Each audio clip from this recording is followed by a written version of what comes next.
Sumila ngayon, manunubos Kristo po. Mga anghel sa kalangitan, magsayang nag-aawitan, nagpapuri sa Diyos sa kaitaasan at sa lupa'y kapayapaan.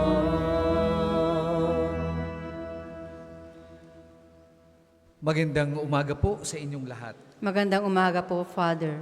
Sa pagdiriwang po natin ng kapistahan ng Black Nazarene or Jesus Nazareno, tayong lahat ay dudulog sa Kanya upang matutuhan nating yakapin, mahalin, at sundin ang kalooban ng Diyos na maging daan ng kaligtasan ang krus. Kaugnay niyan, atin pong ipinagdadasal ang lahat ng mga may pasaanin sa buhay. Tayong lahat na nagdurusa, bunga ng pagiging tao, bunga ng mga pagkakamali natin, bunga ng ating mga kahinaan. Ipagdadasal din natin ang lahat ng mga may sakit, ang lahat ng may nawawala ng pag-asa, ang lahat ng mga nawawala ng pananampalataya. Kasabay ng ating pagdarasal para sa kanila, special nating ipinagdadasal ang kaarawan ni Alice Matanggihan, isa pong malapit na kaibigan. Ganon din po ang kaarawan ng aking namayapang ina na nawa sa habag at awa ng Diyos, magkamit siya ng kapayapaan para sa kanyang kaluluwa. Kasama po ng mga nagpa-intensyon ngayong umagang ito sa banal na misa, intensyon ng lahat ng mga sumusubaybay sa atin sa pamamagitan ng FB Live at inyong mga intensyon. Simulan po natin ang pagdiriwang sa ngalan ng Ama at ng Anak at ng Espiritu Santo. Amen. Sumainyo ang Panginoon. At sumainyo rin. Mga kapatid, atin muna pong pagsisihan ang ating mga nagawang pagkukulang, humingi tayo ng awa at patawad sa Diyos sa ating mga nagawang kasalanan. Sabay-sabay nating dasalin, inaamin ko Sa makapangyarihang Diyos at sa inyo mga kapatid, na lubha akong nagkasala sa isip, sa salita at sa gawa at sa aking pagkukulang. Kaya isinasamo ko sa mahal na Birheng Maria, sa lahat ng mga anghel at mga banal, at sa inyong mga kapatid, na ako'y panalangin sa Panginoong ating Diyos. kaawaan tayo ng makapangyarihang Diyos, patawarin tayo sa ating mga kasalanan at patnubayan tayo sa buhay na walang hanggan. Amen. Kami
Manalangin tayo.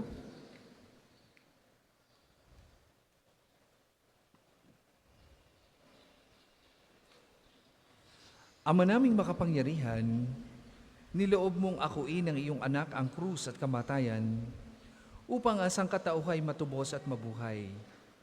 Ang pag-ako namin sa krus at kamatayan dito sa lupa, ayon sa diwa ng pagsunod sa iyong loob, na ginanap ng iyong anak ay magpagindapat nawang aming kamtin, ang lubos na katubusan at pagkabuhay sa iyong piling, sa pamamagitan ng Jesucristo kasama ng Espiritu Santo, magpasawalang hanggan. Amen. Pagbasa mula sa aklat ng mga bilang. Nung mga araw na iyon, nainip ang mga tao sa pasikot-sikot na paglalakbay. Nagreklamo sila kay Moises, "Inalis mo ba kami sa Ehipto para patayin sa ilang na ito? Wala kaming makain ni mainom. Sawa na kami sa walang kwentang pagkain ito. Dahil dito, sila'y pinadalhan ng Panginoon ng makamandag na ahas, at sino mang matuka nito ay mamamatay." Kaya lumapit sila kay Moises. Sinabi nila, "Nagkasala kami sa Panginoon at sa iyo. Idalangin mo sa kanyang paalisin ang mga ahas na ito." Dumalangin nga si Moises at ganito ang sagot sa kanya ng Panginoon, "Gumawa ka ng isang ahas na tanso. Ilagay mo iyon sa dulo ng isang tikin, at sino mang natuklaw ng ahas na tumingin doon ay hindi mamamatay." Gayon nga ang ginawa ni Moises. Mula noon, lahat ng matuklaw ng ahas, ngunit tumingin sa ahas na tanso, ay hindi namamatay. Ang salita ng Diyos. Salamat sa Diyos. Ang tugon po sa Salmo, hindi nila malilimot ang dakilang gawa ng Diyos. Hindi lang malilimot ang dakilang gawa ng Diyos. Kaya ngayon ay makinig sa turo ko, mga anak. Inyong dinggit ulinigin, salita kong binibigkas. Itong aking sasabihin ay bagay na talinghaga. Nangyari pa noong una, kaya ito'y mahiwaga. Hindi nila malilimot ang dakilang gawa ng Diyos. Datapwat noon sila'y lilipulin ng Diyos. Nagsisisi ang karamihat, sa Kanya'y nagbalik loob. Noon nila nagunitang, ang sanggalang nila'y ang Diyos, ang kataas-taasang Diyos ay kanilang manunubos. Hindi nila malilimot ang dakilang gawa ng Diyos. Kaya't siya ay pinuri ng papuring hindi tapat, pagkat siya ay pakunwarit, balat kayong matatawag. Sa kanilang mga puso, naghahari kataksilan, hindi sila nagtatapat sa ginawa niyang tipan. Hindi nila malilimot ang dakilang gawa ng Diyos. Gayunpaman, palibhasa'y Diyos siyang mahabagin, ang masamang gawa nila'y pinatawad niyang tambing. Dahilan sa pag-ibig niya, hindi sila wawasakin.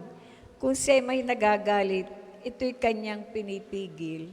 Hindi nila malilimot ang dakilang gawa ng Diyos. Pagbasa mula sa sulat ni Apostol San Pablo sa mga taga-Pilipos. Si Kristo Jesus, bagamat siya'y Diyos, ay hindi nagpilit na manatiling kapantay ng Diyos. Bagkus, hinubad niya ang lahat ng katangian ng pagka-Diyos. Nagkatawang tao at namuhay na isang alipin. Nang maging tao, siya'y nagpakababa at naging masunurin hanggang sa kamatayan. Oo, hanggang kamatayan sa krus. Kaya naman siya itinambok ng Diyos at binigyan ng pangalang higit sa lahat ng pangalan. Ano pat ang lahat ng nilalang na nasa langit, nasa lupa, nasa ilalim ng lupa, ay maninikluhod at sasamba sa Kanya. At ipahahayag ng lahat na si Jesucristo ang Panginoon sa ikararangal ng Diyos Ama. Ang salita ng Diyos. Salamat sa Diyos. Magsitayo pong lahat.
Sumainyo ang Panginoon.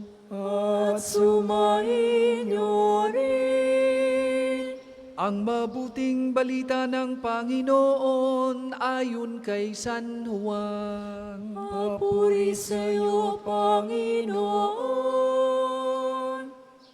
Noong panahong yun, sinabi ni Jesus kay Nicodemo, walang umakyat sa langit kundi ang bumaba mula sa langit, ang anak ng tao. At kung paanong itinaas ni Moises ang ahas doon sa ilang, gayon din naman kailangan itaas ng anak ng tao upang ang sinumang sumasampalataya sa kanya ay magkaroon ng buhay na walang hanggan. Gayon na lamang ang pag-ibig ng Diyos sa sanlibutan kaya't ibinigay niya ang kanyang bugtong na anak upang ang sumasampalataya sa kanya ay hindi mapahamak kundi magkaroon ng buhay na walang hanggan. Sapagkat sinugo ng Diyos ang kanyang anak, hindi upang hatulang maparusahan ang sanlibutan, kundi upang iligtas ito sa pamamagitan niya. Mga kapatid, ang mabuting balita ng Panginoon. Pinupuri ka namin, Panginoong Hesukristo.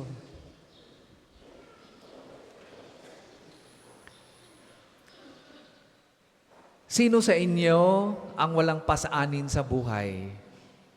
Taas ang kamay. Walang makataas. Ano? Pati ang pari, hindi makataas. Mas maraming pasaanin ang pari. Ano?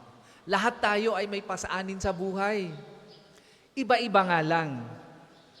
Ang ilan siguro sa inyo, ang pasaanin ay ang kanilang kalusugan. Nagwo-worry kayo masyado dahil uncontrolled ang inyong diabetes. Uncontrolled ang inyong BP. Eh paano naman? Kumain ng Pasko at bagong taon. Sinabi ng huwag kakain ng maraming lechon. Ayan, ay di kayo ngayon ng dusa. Oh. Pasaanin yan. Ang iba siguro, hindi ine-expect, nagpa-check up lang, nagpa-executive check-up, biglang nakita na mayroong sakit na cancer. Pasaanin yan. Saan kayo kukuha ng gagastusin? Saan kayo kukuha ng pangsuporta para matustusan ang medical expenses dahil dyan sa sakit na yan na napaka-devastating.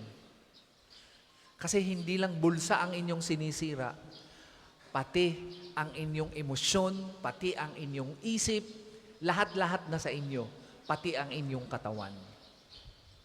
At yan ay krus. Ang iba siguro, ang krus or pasaanin ay pera. Bakit tuwing huhugutin ang inyong wallet, ba't palaging walang laman? No? Pag titingnan ng credit card, bakit palaging ubos? Bakit palaging walang ubos ang limit? Hindi alam kung saan kukunin ang pang-tuition ng anak. Hindi alam kung saan kukunin ang kakainin kinabukasan. Marami sa mga Pilipino ang isang beses lang kumakain isang araw. At ayon sa pag-aaral ng mga social scientists, mahigit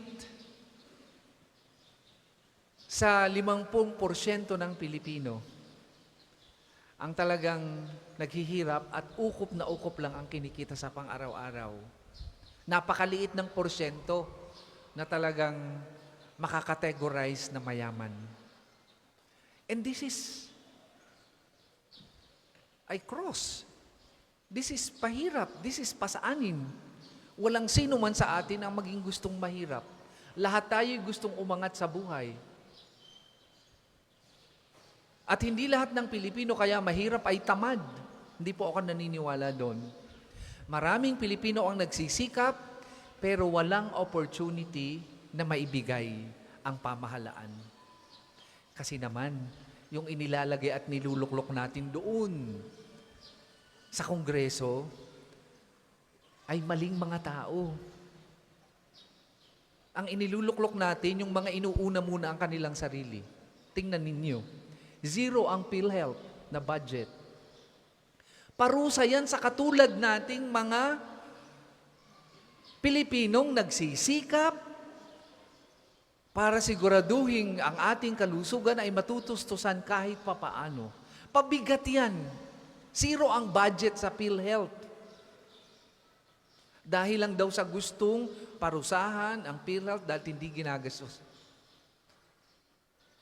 At the expense of us na naghuhulog sa PhilHealth,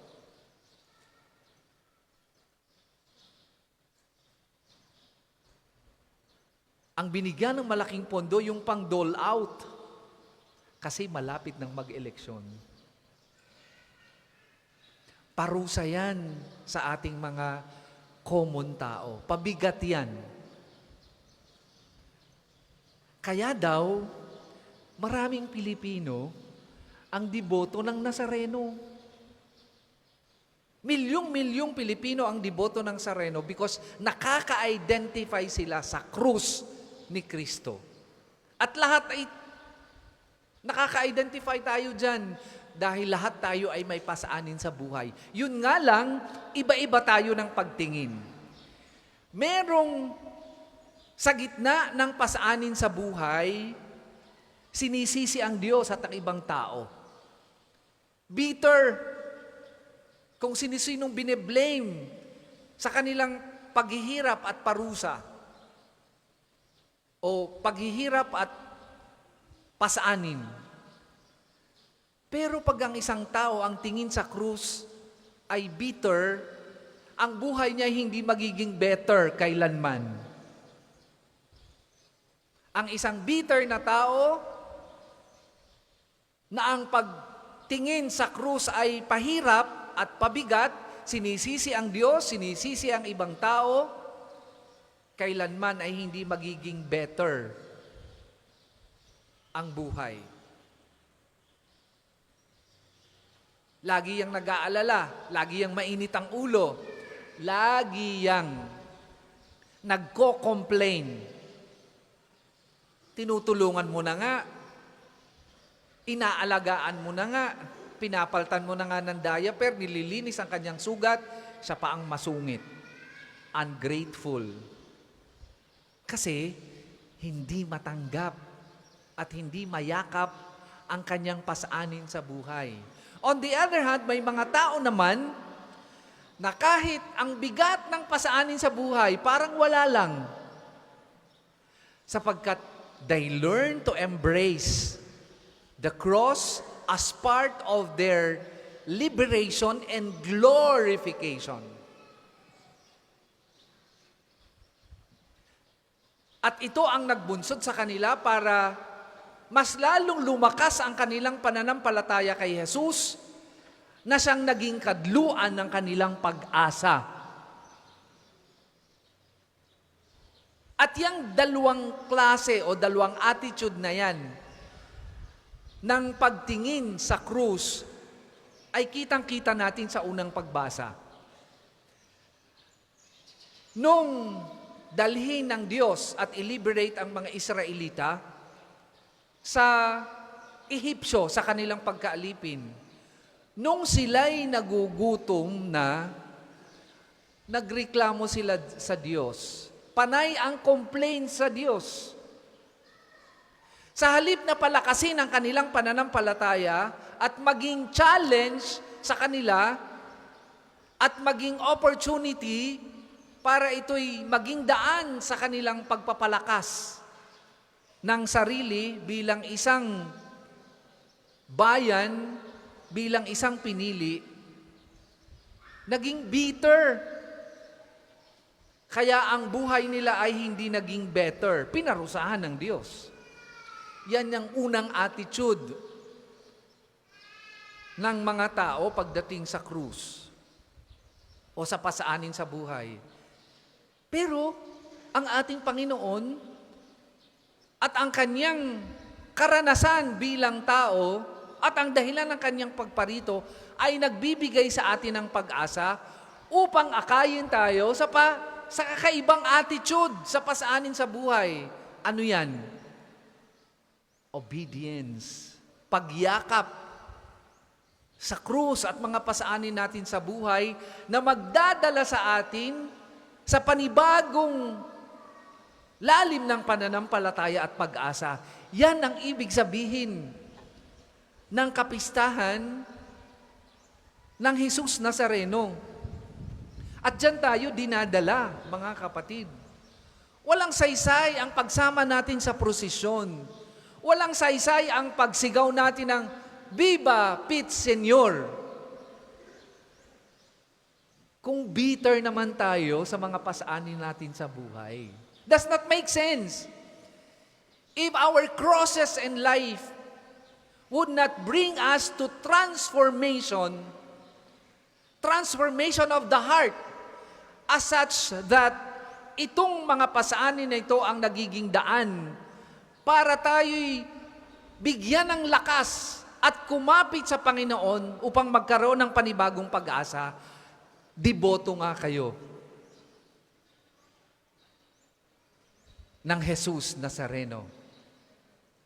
Pero kung ang inyong attitude sa krus ay puro reklamo, puro blaming game, puro paninisi,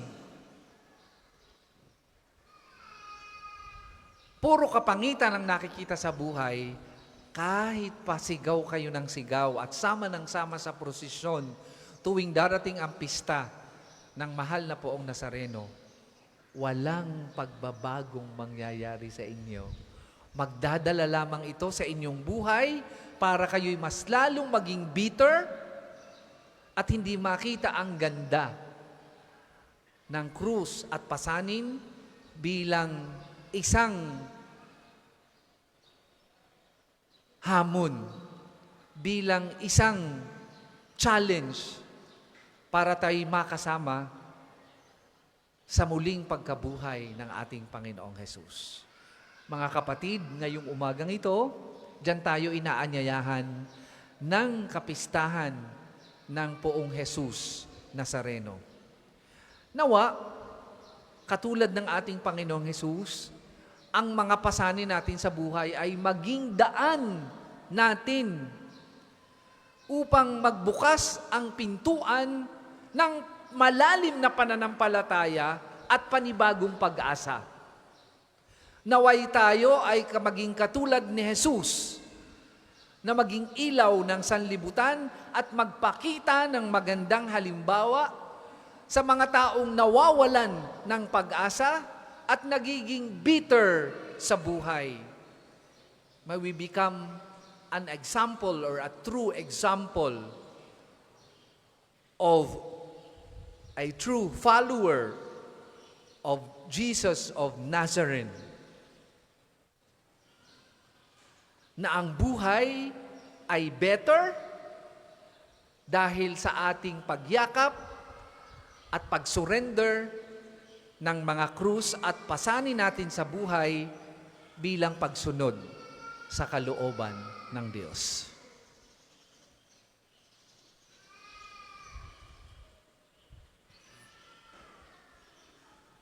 Para po sa mga maghahandog ng sobre, pakihulog na lamang po sa buslo.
Magsitayo po ang lahat.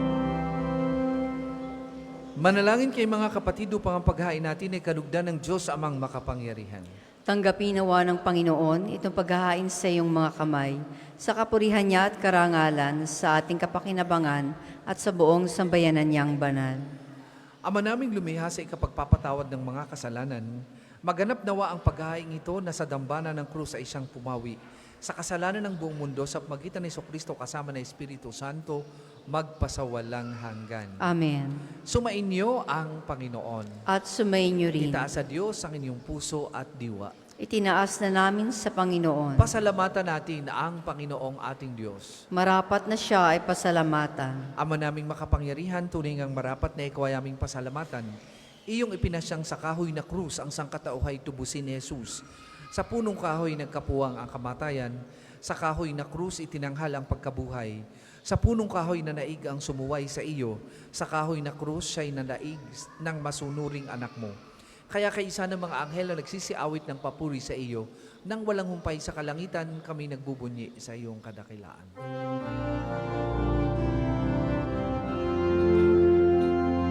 Santo, Santo, Santo, ang Panginoong Diyos, napakapangyarihan, ang Diyos ng mga hukbo. Lupa't langit ay napupuno ng kadakilaan mo. Hosana, Hosana, sa kaitaasan. Pinagpala ang naparirito sa ngalan ng Panginoon. Hosana, Hosana, sa kaitaasan. Kung hindi po kayang lumuhod, ay manatili pong nakatayo ng may paggalang. Ama naming banal, ikaw ang bukal ng tanang kabanalan, kaya't sa magitan na iyong Espiritu gawin mong banal ang mga kaloob na ito, upang para sa aming maging katawan at dugo ng aming Panginoong Hesukristo. Bago niya pinagtiis ang pusang loob na maging handog, hinawakan niyang tinapay, pinasalamatan kanya. Pinaghati-hati na iyon, iniabot sa kanyang mga alagad at sinabi, "Tanggapin ninyong lahat ito at kanin. Ito ang aking katawan na ihahandog para sa inyo."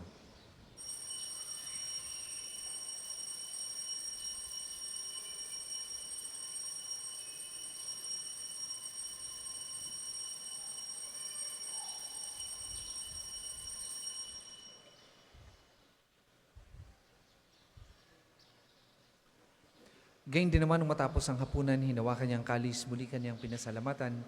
Iniabot niya ang kalis sa kanyang mga alagad at sinabi, "Tanggapin ninyong lahat ito at inumin.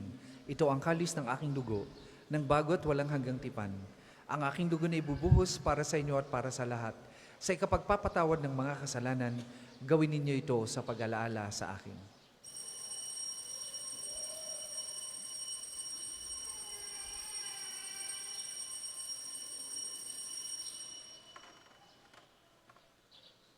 Manatili po tayong nakaluhod. Ipagbunyi natin ang misteryo ng pananampalataya. Si Kristo'y namatay, si Kristo'y nabuhay, si Kristo'y babalik sa wakas ng panahon. Ama, ginagawa namin yan ang pag-alaala sa pagkamatay at muling pagkabuhay ng iyong anak. Kaya tiniaalay namin sa iyong tinapay na nagbibigay buhay at ang kalis na nagkakaloob ng kaligtasan. Kami nagpapasalamat dahil kami iyong minarapat na tumayo sa harap mo para maglingkod sa iyo. Sinasamo namin kami magsasalo-salo sa katawan at dugo ni Kristo ay mabuklod sa pagkakaisa sa pamagitan ng Espiritu Santo. Ama, lingapin mo yung simbahang laganap sa buong daigdig. Puspusin mo kami sa pag-ibig. Kaisa ni Francisco na aming Papa at ni Gilbert na aming Obispo at ng Tanang Kaparian. Alalahanin mo rin ang mga kapatid naming nahimlay nang may pag-asang sila'y muling mabubuhay, gayon din ang lahat ng mga pumanaw. Kaawaan mo sila at patuloyin sa iyong kaliwanagan. Kaawaan mo't pagindapatin kaming lahat na makasalo sa iyong buhay na walang wakas. Kaisa ng mahal na Birheng Maria na ina ng Diyos, ni San Jose na kanyang kalinis-linisang esposo, kaisa ng mga apostol at ng lahat ng mga banal na namuhay dito sa daigdig ng kalugod-lugod sa iyo. May pagdiwang nawa namin ng pagpupuri sa ikararangal mo sa magitan ng iyong anak na aming Panginoong Hesukristo. Sa pamamagitan ni Kristo kasama na sa Kanya, ang lahat ng parangal at papuri ay sa iyo. Diyos amang makapangyarihan, kasama ng Espiritu Santo, magpasawalang hanggan.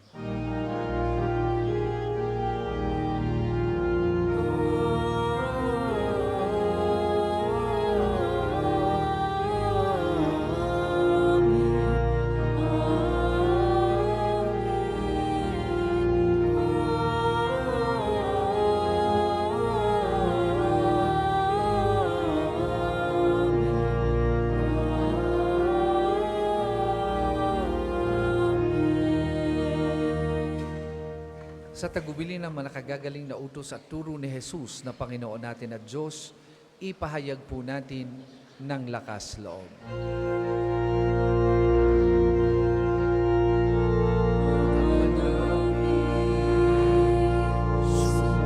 Sumasalangit ka, sambahin ang ngalan mo, mapasanin ang kaharian mo, sundin ang loob mo, dito sa lupa para sa iyan mo kami ngayon ang aming kakanin sa araw. Pagpatawarin mo kami sa aming mga sala, para na magmamataan namin sa nagkakasala sa amin. At huwag mo kami ipahintulot sa tukso, at iadya mo kami sa lahat ng masama. Hinihiling namin kami adya sa lahat ng masama, pagkalooban ng kapayapaan araw-araw, iligtas sa kasalanan at ilayo sa lahat ng kapahamakan. Samantalang aming pinananabikan ang dakilang araw ng pagpapahayag ng tagapagligtas naming si Hesukristo. Sapagkat iyo ang kaharian at ang kapangyarihan at ang kapurihan magpakailanman. Amen. Panginoong Hesukristo, sinabi mo sa iyong mga apostol, kapayapaan ang iniiwan ko sa inyo, ang aking kapayapaan ang ibinibigay ko sa inyo. Tunghayan mo ang aming pananampalataya at huwag ang aming mga pagkakasala. Pagkalooban mo kami ng kapayapaan at pagkakaisa ayon sa iyong kalooban, kasama ng Espiritu Santo, magpasawalang hanggan. Amen. Ang kapayapaan ng Panginoon ay lagi pong sumainyong lahat. At sumainyo rin. Magbigayan po kayo at maghangad ng kapayapaan sa isa't isa. Kordero ng Diyos na nag-aalis sa mga kasalanan ng sanlibutan, maawa ka sa amin. Kordero ng Diyos na nag-aalis sa mga kasalanan ng sanlibutan, maawa ka sa amin. Kordero ng Diyos na nag-aalis sa mga kasalanan ng sanlibutan, ipagkaloob mo sa amin ang kapayapaan. Kung hindi po kayang lumuhod, ay manatili pong nakatayo ng may paggalang.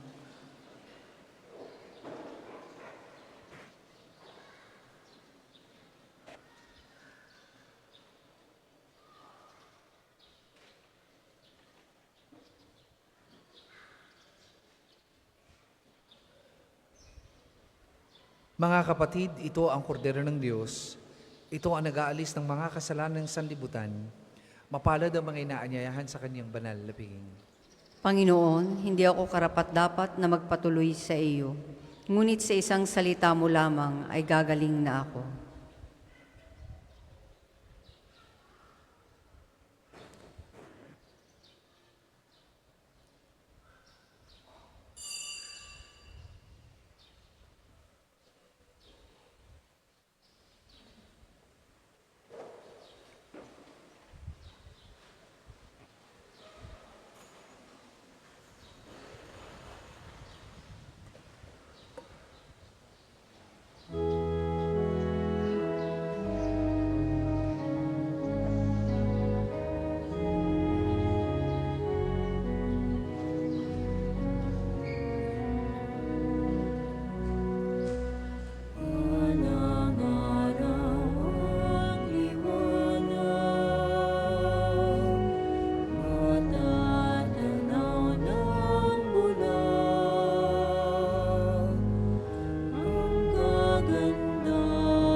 pagmamamasdan sa tuwina. Balang araw umutawi sa bibig ng mga bibig, pasasalamat at papuri, awit ng luwalhati.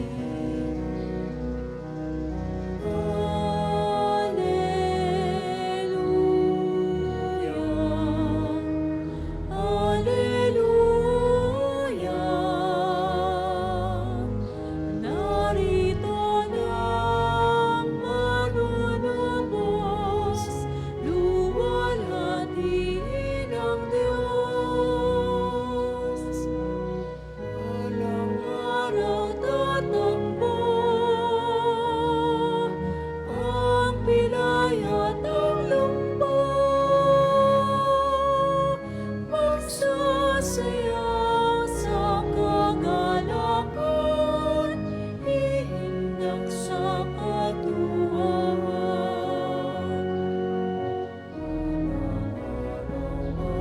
Liwanag, matatanaw ng bulan, ang kagandahan ng umaga, pagmamasdan sa tuwina.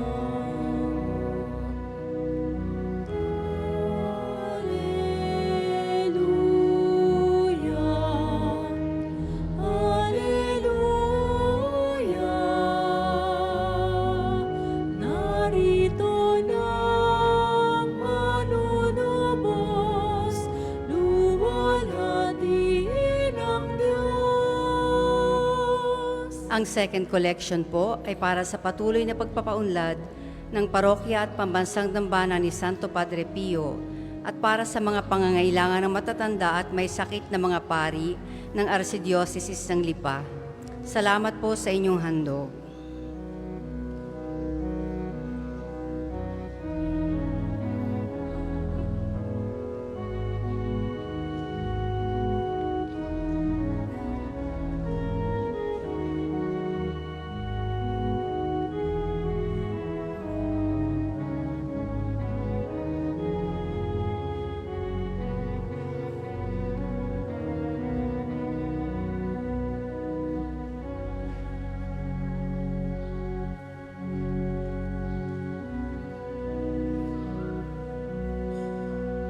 Tayo po ay magsitayo.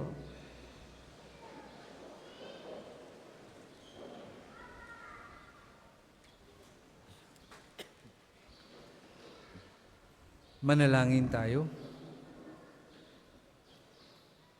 Panginoong Hesukristo, kaming nagsalo-salo sa banal na pakikinabang ay nakikisuso sa iyo na ang mga nasagip ng kahoy na krus na nagbibigay buhay ay iyong ihatid sa pagkabuhay sa kalwalhatian sapagkat ikaw ang Panginoon magpasawalang hanggan. Amen. Panalangin ng pagtitiwala kay Santo Padre Pio.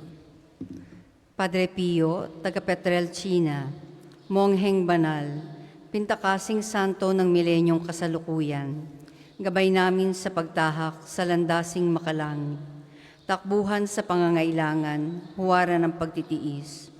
Sa iyo namin inilalapit aming mga kagipitan. Sa iyo po binibilin kalusugan at kabuhayan.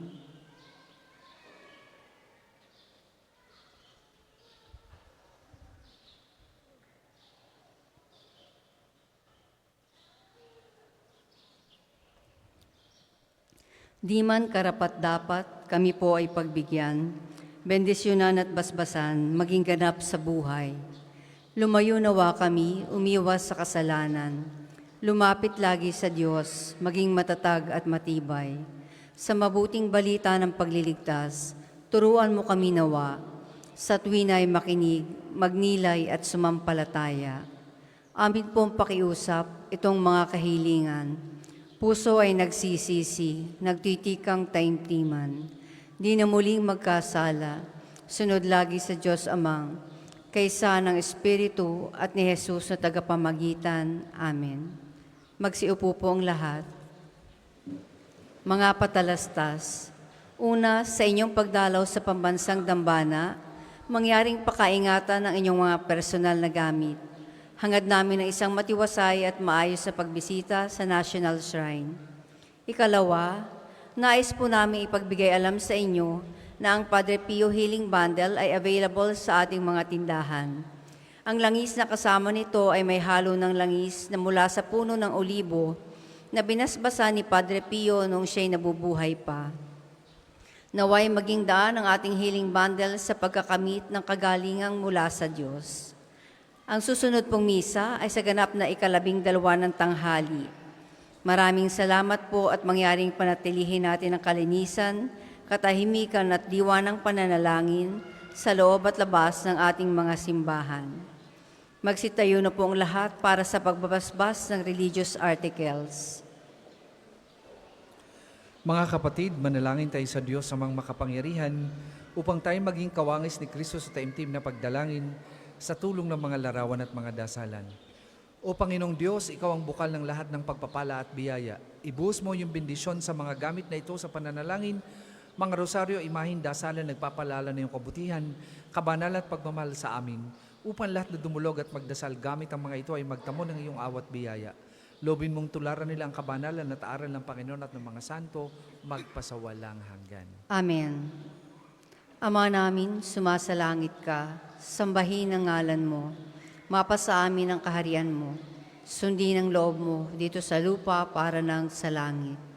Bigyan mo kami ngayon ng aming kakanin sa araw-araw at patawarin mo kami sa aming mga sala, para nang pagpapatawad namin sa mga nagkakasala sa amin. At huwag mo kami ipahintulot sa tukso, at iadya mo kami sa lahat ng masama. Amen. Aba, Ginoong Maria, napupuno ka ng grasya, ang Panginoong Diyos ay sumasa iyo. Bukod kang pinagpala sa babaeng lahat, at pinagpala naman ang iyong anak na si Jesus. Santa Maria, Ina ng Diyos, ipanalangin mo kaming makasalanan, ngayon at kung kami mamamatay. Amen. Luwalhati sa Ama at sa Anak at sa Espiritu Santo, kapara nung unang-una, ngayon at magpasawalang hanggan. Amen. Luwalhati sa Ama at sa Anak at sa Espiritu Santo, kapara nung unang-una, ngayon at magpasawalang hanggan. Amen. Ama namin, sumasalangit ka, sambahin ang ngalan mo, mapasa amin ang kaharian mo, sundin ang loob mo, dito sa lupa para nang sa langit. Bigyan mo kami ngayon ng aming kakanin sa araw-araw at patawarin mo kami sa aming mga sala para nang pagpapatawad namin sa mga nagkakasala sa amin at huwag mo kaming ipahintulot sa tukso at iadya mo kami sa lahat ng masama. Amen. Aba, Ginoong Maria, napupuno ka ng grasya, ang Panginoong Diyos ay sumasa iyo. Bukod kang pinagpala sa babaeng lahat, at pinagpala naman ang iyong anak na si Jesus. Santa Maria, Ina ng Diyos, ipanalangin mo kaming makasalanan, ngayon at kung kami mamamatay. Amen. Luwalhati sa Ama at sa Anak at sa Espiritu Santo, kapara nung unang-una, ngayon at magpasawalang hanggan. Amen. Sumainyo ang Panginoon At sumainyo rin. at pagpalain kayo ng makapangyarihang Diyos, Ama, Anak at Espiritu Santo. Amen. Tapos na po ang ating pagdiriwang, humayo kayong mapayapa. Salamat sa Diyos.